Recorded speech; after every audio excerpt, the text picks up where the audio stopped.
సాగర్ గారు రియాక్ట్ అవుతుంది. సాగర్ గారు అంటే మొదలు వారు రేజ్ చేసిన ఇష్యూస్ని హ్యాండిల్ చేద్దాం. వారి ఫ్యాక్ట్స్ కరెక్ట్గా లేవని నాకు అనిపిస్తాం. ఇక్కడ ఈరోజు ఫైనాన్స్ మినిస్టర్ గారు చెప్పిందే డైరెక్ట్గా ఫిస్కల్ డెఫిసిట్ ఇస్ 5.1, దాన్ని మేము రీకన్సాలిడేట్ 4.5కి చేస్తాము అని చెప్పారు. ఎక్కడ కూడా 5.8 లేదు, 5.8 ఇంతకుముందు ఉన్నది, ఇప్పుడు 5.1 ఉంది, దాన్ని 4.5కి రిస్ట్రిక్ట్ చేస్తామని ఉంది. Fiscal deficit restriction necessary doesn't mean subsidies పోతాయి, వెల్ఫేర్ మీద స్పెండ్ కాదు అని కాదు. వారికి తెలిసి ఉండాలి. If is specialist in economy and finance, savings ద్వారా చేయొచ్చు, రెవెన్యూ పెంచుకోవడం ద్వారా కూడా మనం ఫిస్కల్ డెఫిసిట్ని రెడ్యూస్ చేసుకోవచ్చు. డిస్ఇన్వెస్ట్మెంట్ కూడా వన్ ఆఫ్ ద వేస్.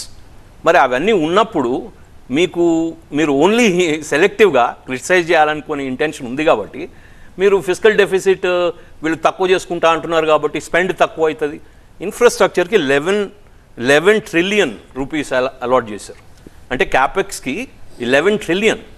నా అది పెరిగినట్ట తగ్గినట్ట క్యాపెక్స్? సంతానలేమి సమస్యతో బాధపడుతున్నారా? చింతించకండి. సుమారు 90,000 జంటలకు ఆనందం నింపింది ఓఎస్ఎస్ ఫర్టిలిటీ. ఈ రోజే 7825893600కి కాల్ చేయండి. సంతానోత్పత్తి చికిత్సపై భారీ డిస్కౌంట్లు పొందండి. గుడ్ న్యూస్ చెప్పండి. ఒక్క క్యాపెక్స్కే.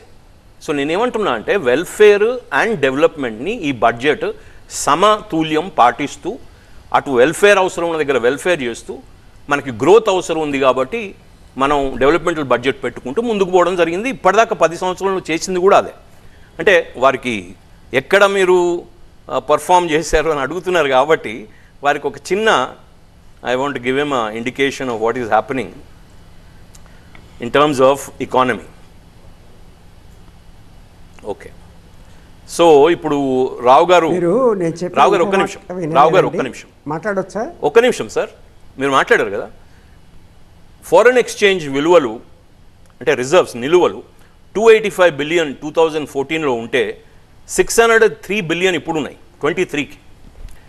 Corporate debt as of percentage of GDP చూస్తే 2015లో 65% ఉంటే ఇప్పుడు 50%, 15% తగ్గినాయి. అంటే డెట్ తగ్గింది అగేన్స్ట్ జీడిపి. తర్వాత మ్యూచువల్ ఫండ్ ఇన్వెస్ట్మెంట్స్ పెరిగినాయి. ఎందుకు పెరుగుతాయి? డిస్పోజబుల్ ఇన్కమ్ ఉంది కాబట్టి, జాబ్స్ ఉన్నాయి కాబట్టి, people are investing positively into the market అనుకుందాం.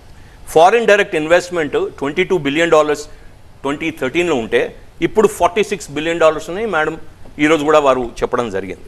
అది పెరిగి 51 బిలియన్కో 56 బిలియన్కో వచ్చినాయి. కాబట్టి చెప్పుకుంటా పోతే ఏం చేశారు?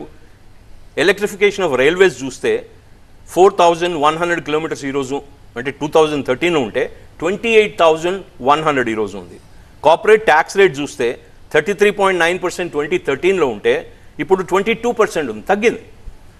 ఆర్బీఐ సిపిఐ ఇన్ఫ్లేషన్ 10% ఉంటే 13లో ఈరోజు 4.7 ఉంది. అంటే వీ కుడ్ కంటైన్ ఇన్ఫ్లేషన్. నా డైరెక్ట్ బెనిఫిట్ ట్రాన్స్ఫర్ 0.89 బిలియన్ డైరెక్ట్గా బెనిఫిట్ ట్రాన్స్ఫర్ ఈరోజు $32 బిలియన్ ఉంది. ఆమె చెప్పింది పిలిఫరేజ్ వేస్టేజ్ మేము తగ్గించాం, 34 యాక్చువల్లీ వారు చెప్పింది, 32 23 కల్లా ఉంది. సో నేషనల్ హైవేస్ చూస్తే 25,700 కిలోమీటర్స్ ఉంటే అప్పుడు 53,700 కిలోమీటర్స్ మేము పెంచడం జరిగింది అక్కడికి. సో రావు గారికి నేను చెప్పేది ఏంటంటే, మనం ఎక్కడిని చూస్తాం అంటే we don't see the way the world is, we see the world as we are. మనం ఏం చెప్పాలనుకుంటున్నాం ప్రపంచాన్ని ఆ కళ్ళతో చూస్తాం. కాబట్టి మరి అంత క్రిటికల్ గా ఇంటరిమ్ బడ్జెట్ మీద చేయడం చాలా ఆశ్చర్యకరంగా.